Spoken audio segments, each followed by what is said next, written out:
لو أنزلنا هذا القرآن على جبل لرأيته خاشعا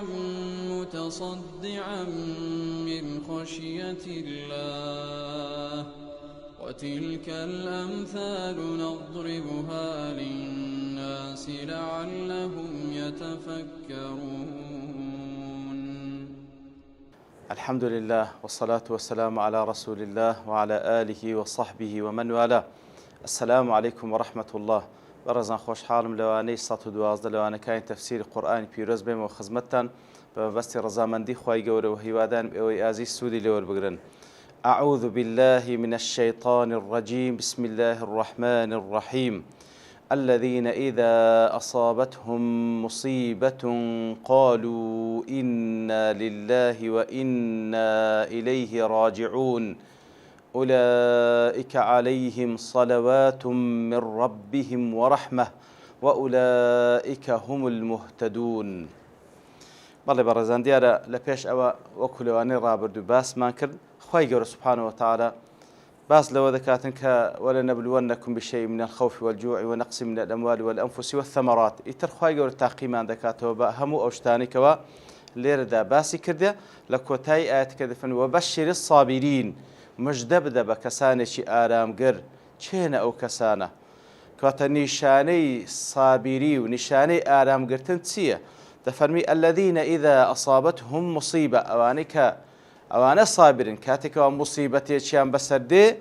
قالوا إنا لله وإنا إليه راجعون. لەو حاڵەتەی دەڵێن إنا لله وإنا إليه راجعون. کەواتە زۆر گرنگە بەڕاستی هەل لە سەدمەی یەکەم وەکو پێغەمبەر صلی الله عليه وسلم لە حەدیث صحیحدا دەفەرمی إنما الصبر عند الصدمة الأولى. بەڕاستی ئەوە سەبرە بەڕاستی کاتێکەوە لە سەرەتای سەدمەکەی لە سەرەتای موسیبەتەکەی ئینسان بەو شێوەی بە دڵ و بە دەروون و بە زمانەوە بڵێ إنا لله وإنا إليه راجعون. دیارە وەکو لەوانەی ڕابردووش باسمان کرد لە هەموو موسیبەتێک پێویستە ئینسانی موسڵمان ئەوە وردی سەر زبانی بی إنا لله ئێمە مولکی خواین وإنا إليه راجعون. کەواتە ئێمە مولکی خواین بەندەی خواین لەژێر دەسەڵاتی خواین لەژێر حکمی خواین سبحانه وتعالى و ئەو خوایش سبحانه وتعالى تەسەڕف لە مولکی خۆی دەکا بە مەشیئەتی خۆی ئەو مەشیئەتێک کە ئەو پەڕی عەدالەت و ڕەحمەتی تێدایە وإنا إليه راجعون.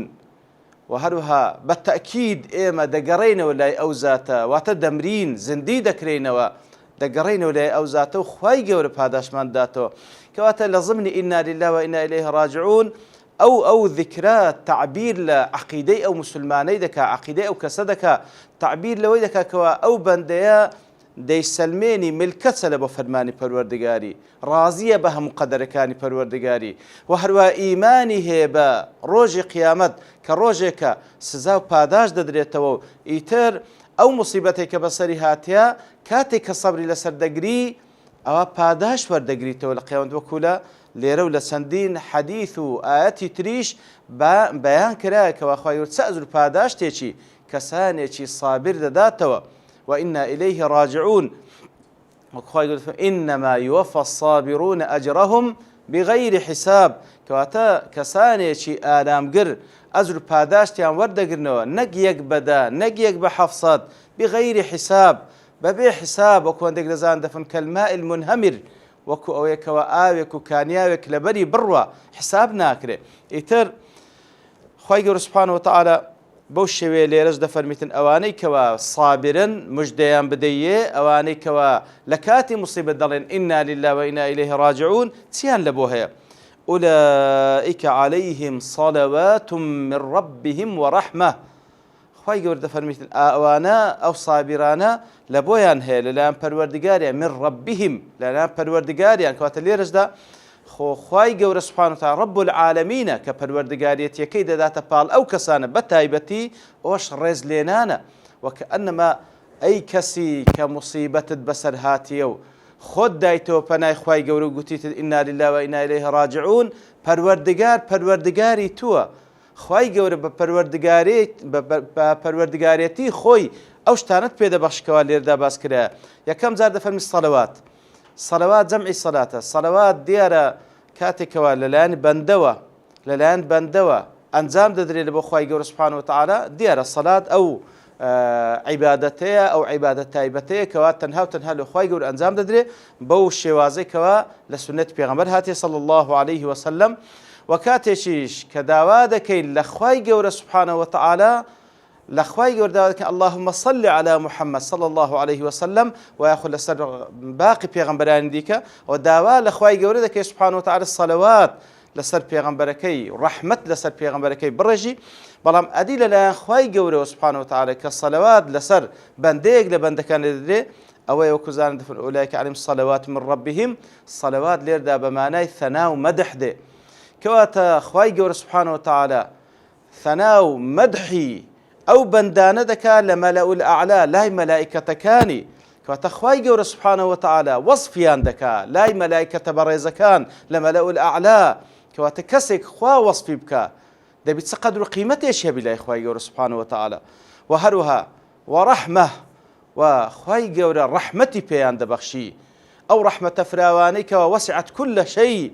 ئەو کەسێکەوە خوای گەورە سوبحانەهو وتەعالا ڕەحمەتی خۆی پێ ببەخشی ئەوە بەختەوەر دەبی لە دنیا و لە قیامەت.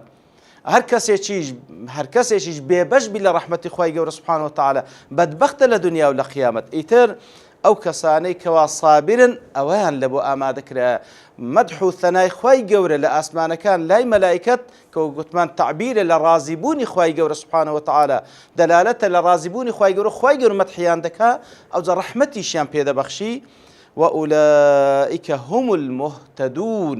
هەر ئەوانن کەوا مهتدین، هەر ئەوانن کەوا ڕێگای ڕاستیان دیتەوە لەسەر هیدایەتن ئەو هیدایەتەی کەوا خوای گەورە ناردیتی لە بۆ ئەوەی کەوا ئەو بەندەیە پێی بەختەوەر بی لە دنیا و لە قیامەت. هەر ئەوانن ئولائیکە وأولئك هم المهتدون. ضمير فصل هم لبو زيادة تأكيدا كاتب بالتأكيد هر أوانا مهتدي هر أوانا كواريغا راستيان ديتي توا. زاديار كليرا أو دباس كرا لأحاديث بيغمبري صلى الله عليه وسلم لسر أو بابتا زياتر بابن لبورن بونوا لحديث ذاك إمام مسلم إمام أحمد رواياتيان كردي سلمة دجرتو دفرمي جملة بيغمبر صلى الله عليه وسلم دفرمي ما من مسلم تصيبه مصيبة هر مسلمانك مصيبته شي بسردي فيقول ما أمره الله إتر أوشت ضليك وأخوا فرماني بيكردي إنا لله وإنا إليه راجعون أوي ضليك أخواي قول فرماني بيكردي وهروا تيدي كجدري اللهم أجرني في مصيبتي واخلف لي خيرا منها. كواتلير دا بيغمبر صلى الله عليه وسلم فير ما ذكا لدواي إنا لله وإنا إليه راجعون كاتك ومصيبتك ما بسر هاتيا أو كفرمان إخوة أو زافير ما ذكا أوج بلين اللهم أجرني في مصيبتي يا رب إخوة أزر باداشم بدي ولا سر مصيبتيك وبسرم هاتيا واخلف لي خيرا منها. إخوة لدواي أو مصيبتاش تي زياترم بي ببخشي واخلف لي اشتبابلين حالتي چي باشترم بي ببخشي واخلف لي خيرا منها. خوا أزر باداشتم بدي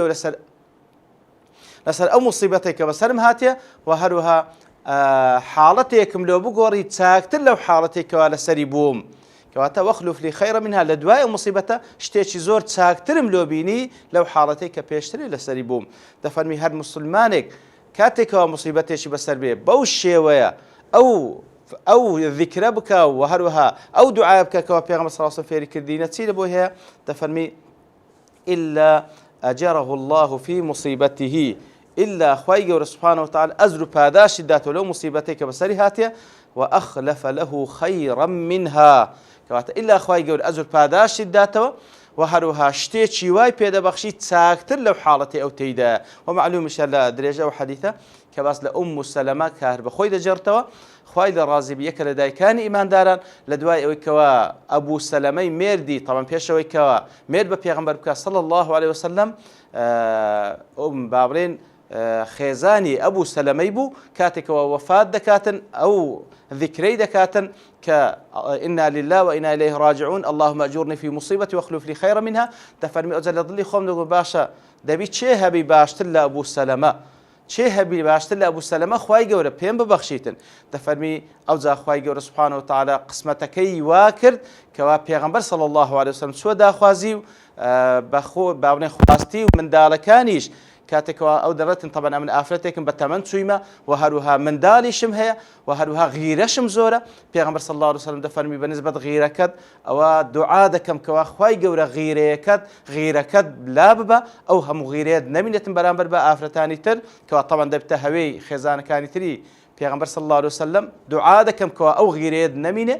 و هەروها بەنسبەت تەمەنت کە دەڵێ ئەمن بە تەمەن چوویمە دەفەرمی ئەمنیش وەکو تو یاخود لە ڕوایەتێش کە ئەمن لە تو بە تەمەنترم و هەروها بەنسبەت منداڵەکانیشت ئەوە منداڵەکانی تو منداڵەکانی منە واتە ئەمن سەرپەرشتیان لەسەر دەکەم ئیتر دەفەرمی ئەو جالۆم بەدیارکەت فعلا ئەو دوعایە چەند مهمە کەوا هەر کەسێک مصیبەتێکی بەسەر هات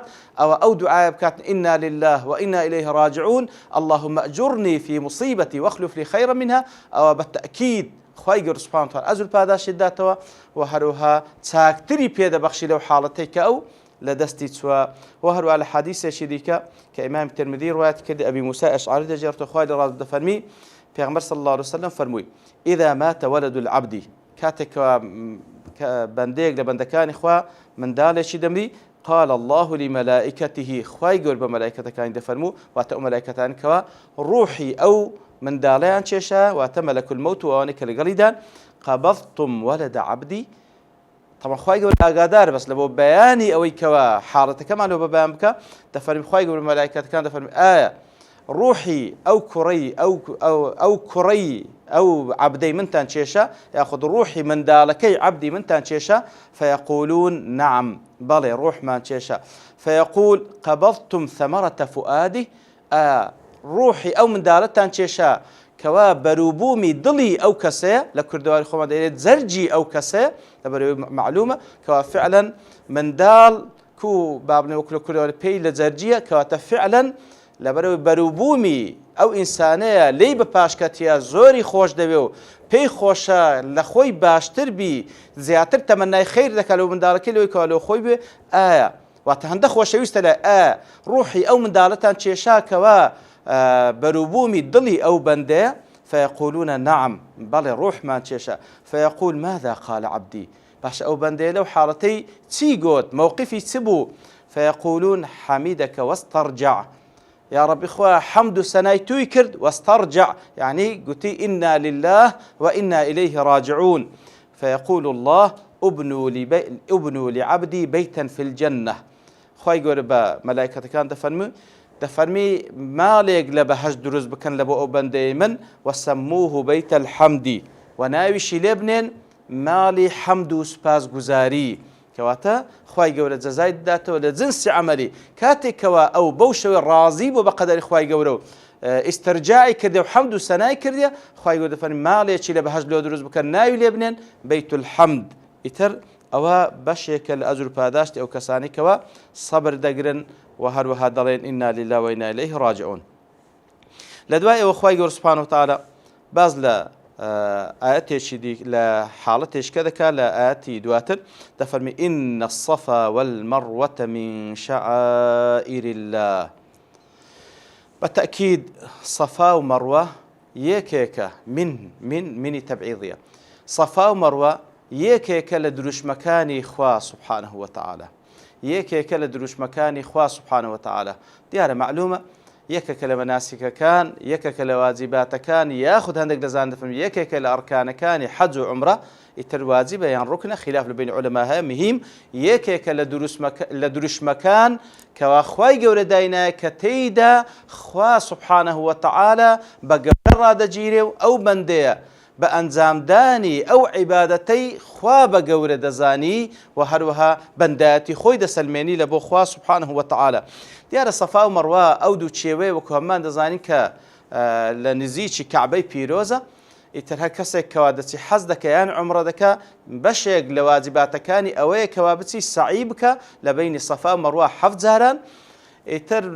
وەکو معلومشە لە سونەت پێغەمبەر صلی الله علیه و سلم کەوا پێغەمبەر بۆ شێوەی ئەنجامی داوە فەرمووشیتی خذوا عني مناسككم ئەسڵ و ئەساسی ئەو مەنسەکەش لە چێ هاتێ مەناسکی ئیبراهیمیە وەکو هەممان دەزانین کەوا بە تایبەتی مەناسکی حەج و عومرە ئەو مەنسەکەیە و ئەو عیبادەتەیە کەوا عینی لإبراهيم عليه الصلاة والسلام ما يتولى بو پیغمبري ما صلى الله عليه وسلم مش لپیغمبري خومان ورما قلت صلى الله عليه وسلم كديار بكورتي هم ما دزانين كخلاصي أو بابلين من سكلت سوى هاته كاتك وإبراهيم عليه الصلاة والسلام دایکە هاجرە لەگەڵ ئیسماعیلی کوڕی کە ئەو کاتە ساوایە و شیرەخۆرە لەو جێگایە بەجی دێڵی کەوا دواتر کەعبەی پیرۆزی لێ بنا دەکەن ئیتر لەوێن دەرێ کاتێکەوە بەجی دێڵیتن لە دوای ئەوەی کەوا هاجرە تەنها ئەوەندە پرسیار دەکاتن کە ئایا خوا فەرمانی پێکردی سبحانەوە وتعالی کە بەجیمان بێڵی ئەویش بەسەری ئیشارەتدا فەئەشارە بڕەسی ئەننەعەم بەڵێ خوای گەورە سبحانەوە وتعالی فەرمانی پێکردی ئیذەن هاجر دفهم إذن لا يضيعنا دي خوا ما دام فرمان بيكرد دي خواي جورا ضايع ما ناكا سيقين هيك هي يتبدا منيتو لقال أو من دال الشير خواري شير داتي هتاوك وقتي بسر داد الروا هتاوك والدي تانيان دبي آوج نبخونو ناني جنية يتر أو شيري أو أفرتش لكورتي داو أو من دالا كإسماعيل عليه الصلاة والسلام دز بقريان دكا كدز بقريان دكا أو أفرتا تابي قرياني من دالي دەستە سەر چێوی سەفا و دێتە خوار دەستە سەر چێوی مەڕوا بەو شێوەیە 7 جاران هاوار لە بۆ خوای گەورە دەبا و هانای لە بۆ دەباتن لەوەی کەوا خوای گەورە بە هانایان بێ ئیتر هەتاوەکو لە لەحظەیەک کە ئاوەڕ دەدات و دەبینیوە ئاوی زەمزەم هەڵقوڵایە کە وەکو تەفسیلاتەکە لە ئەحادیث پێغەمبەر صلی الله علیه وسلم هاتیە کە خوای گەورە بە هانای دێ و ئەو ئاو زەمزەمە دەمینێتەوە هەتا ئەو ڕۆژ تا ڕۆژی قیامەت ئیتر ئەو کارو کردەوەی ئەو ئافرەتە موسڵمانە کەوا بە یەقینەوە خوا دەپەرستی دەبیتە مەنسەکەک و دروشمێک لە دروشمەکانی ئیسلامیش هەتا ڕۆژی قیامەتی هەر کەسێک سەفا و مەڕوا دەکا بەندایەتی لە بە خوای گەورە نیشاندا ئەوجا هاجرەی دایکمانی بەفکردێتەوە کەوا بە چ شێوەیەک هانای لە بۆ خوای گەورە بردێ و لێ پێویستە لەو کاتەش وەکو زانان دەفەرمون کەوا بابین سعی دەکەین لە فامڕۆ ئەومان لە خەیاڵ بی و وەکو کو هاجرە حاجەتی خۆی لە بۆ خوای گەورە بەیان کرد ئێمەش ئەوە حاجەت و فەقیری خۆمان لە بۆ خوای گەورە بەیان بکەین بە ڕەجای ئەوەی کو بەهانایی هاجرەی هات ئەوهاش بەهانای ئێمە و هەموو موسڵمانان بێ وصلى الله وسلم على نبينا محمد وعلى آله وصحبه أجمعين وآخر دعوانا أن الحمد لله رب العالمين لو أنزلنا هذا القرآن على جبل لرأيته خاشعا متصدعا من خشية الله وتلك الأمثال نضربها للناس لعلهم يتفكرون